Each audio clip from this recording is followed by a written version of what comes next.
بسم اللہ الرحمن الرحیم۔ فقہا بیان کرتے ہیں کہ ایک دفعہ اللہ عز و جل نے حضرت اسرائیل علیہ السلام سے پوچھا کہ تجھے کسی کی جان قبض کرتے وقت کبھی رحم بھی آیا؟ حضرت اسرائیل علیہ السلام نے عرض کیا کہ الہی، میرا ہر ایک کی روح قبض کرتے وقت دل دکھتا ہے، مگر تیرے حکم کی سرتابی کی مجال کہاں؟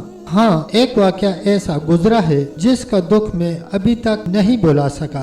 وہ غم ایسا ہے جو تنہائی میں بھی میرے ساتھ رہتا ہے۔ ایک جہاز سمندر میں سفر کر رہا تھا، وہ تیرے حکم سے ایک بنور میں پھنس گیا۔ اس طرح تھوڑی دیر بعد وہ جہاز تباہ و برباد ہو گیا۔ جہاز میں سوار کئی مرد و زن غرق ہو گئے۔ جو مسافر بچے ان میں ایک ماں تھی اور دوسرا اس کا نوزائیدہ بچہ، جو تباہ شدہ جہاز کے ایک تختے پر سمندر کی لہروں میں تیرے رحم و کرم پر بہے جا رہے تھے۔ تیز ہوا نے انہیں آنن فانن سینکڑوں میل دور سمندر کے کنارے پر پہنچا دیا۔ میں ماں اور بیٹے کے بچ جانے پر بہت خوش ہوا۔ اسی لمحے تیرا حکم ہوا کہ ماں کی روح قبض کر لو۔ میں نے مولا کریم تیرے حکم کی تعمیل کی۔ باری تعالیٰ تو خوب جانتا ہے کہ یہ حکم پا کر میرا کلیجہ کام گیا تھا، اور جب میں نے اس طفل شیرخوار کو ماں سے الگ کیا تو مجھے کس قدر تکلیف پہنچی تھی۔ اب یاد آئی ہے تو آنکھیں آنسوں سے بھیگ گئی ہیں۔ پھر حکم الہی ہوا۔ کیا تجھے پتا ہے کہ بعد میں وہ بچہ کہاں اور کس طرح پرورش پاتا رہا؟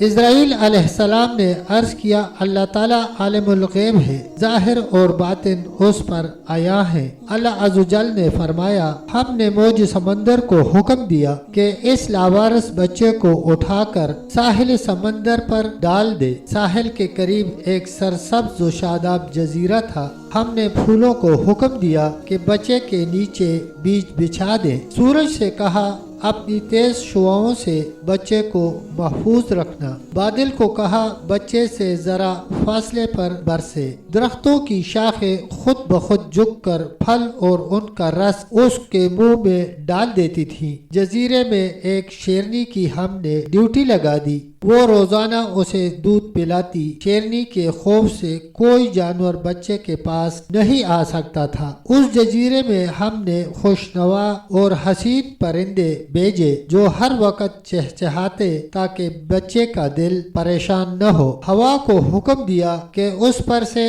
آہستہ آہستہ گزرے تاکہ اس کو کوئی تکلیف نہ ہو۔ اے اسرائیل علیہ السلام، وہ تنہا اور بظاہر بے یار و مددگار بچہ پرورش پا کر خوب صحت مند اور بہادر ہو گیا۔ ہم نے اس کے پاؤں میں کبھی کانٹا بھی نہ چبھنے دیا۔ دنیا جہاں کی نعمتیں اسے عطا کی۔ اب اے ملک الموت علیہ السلام، تو جانتا ہے وہ بچہ کہاں اور کیا کر رہا ہے۔ جب یہ بچہ میرے حکم سے پرورش پا رہا تھا تو اس وقت ایک بادشاہ شکار کھیلتے ہوئے ادھر آ نکلا۔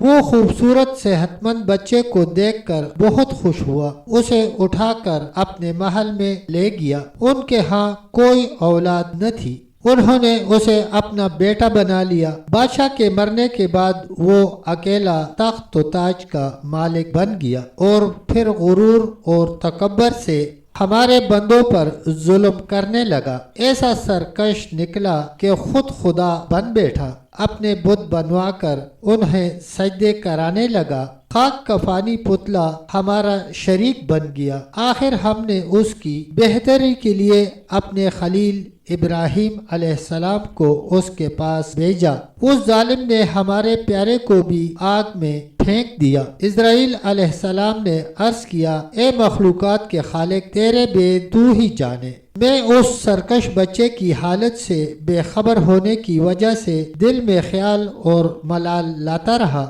اے اسرائیل علیہ السلام، اس بچے نے میرا کیا شکریہ ادا کیا؟ دوسروں کے لیے تو ماں باپ کی پرورش حجاب بن جاتی ہے، مگر اس نالائق نے تو بلا واسطہ اپنی جیب میں بہت سے موتی ہم سے پائے تھے۔ وہ بچہ نمرود بن کر اس وقت ایک بڑے ملک کا بادشاہ ہے، اور اس نے میرے خلیل حضرت ابراہیم علیہ السلام کو آگ کے آلاؤ میں جھونکا ہے اور اب خدائی کا دعویٰ کر کے لوگوں کو میری راہ سے ہٹاتا ہے اور حکم نہ ماننے والوں کو سخت سزا دیتا ہے۔ نفس یقیناً ایک خونی درندے کی مانند ہے، اگر یہ احسان فراموش ہو جائے تو مثل نمرود بن جاتا ہے۔ بے شک ناشکری بہت بری ہے۔ انسان کو چاہیے کہ وہ ہر وقت اپنے رب کا شکر ادا کرے اور اس کے سامنے توبہ طائب رہے۔ تب تک دوستو اتنا ہی، ملتے ہیں اگلی ویڈیو کے ساتھ، تب تک کے لیے